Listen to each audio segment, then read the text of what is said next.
Under the Plus 4's slinky new body is Morgan's very own CX platform. Unveiled in 2019 as the underpinnings of the Plus 6, the CX platform is better, faster, stronger than anything that's come before. The CX in its name are Roman numerals, CX standing for 110, as it was unveiled in Morgan's 110th year. This isn't the first time Morgan's had a bonded aluminium chassis. The old aero cars rocked them, but CX takes that idea just that little bit further.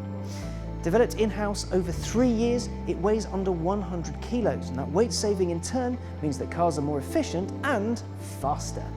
In the case of Plus 4, CX doesn't only mean lighter weight, it also means more room for humans and their things. So if you're a tall person and want to tour the car but don't have a luggage rack, you're sorted.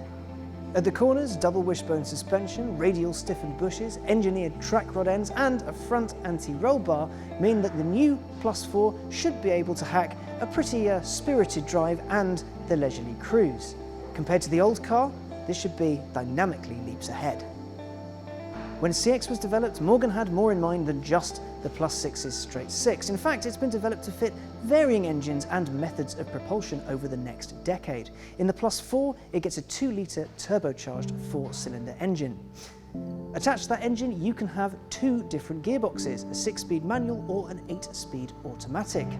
The manual comes with 255 horsepower and 258 pound-foot of torque. That's enough to get it from 0 to 62 in 5.2 seconds and up to 149 miles an hour. So, if you're into 3-pedal thrills, you're pretty well looked after.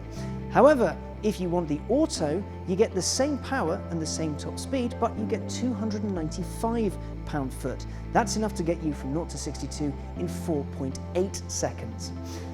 On the economy front, the manual car will get you 39 mpg and it kicks out 165 grams per kilometre. The automatic car will net you 40 mpg, but it kicks out 159 grams per kilometre. All those numbers and specs and technology is definitely something of an improvement over the car that was developed in the 50s. And it all sounds terribly modern, but there's still traditional Morgan aspects in here. The traditional ash frame is all present and correct in the Plus 4. It simply wouldn't be a Plus 4 without it. While the world is changing, powertrains are becoming more diverse, doing things the proper Morgan way is still at the forefront of all the cars that come out of Malvern. For more from Not Geneva 2020, keep your eyes on Morgan's social channels. There's plenty more to come.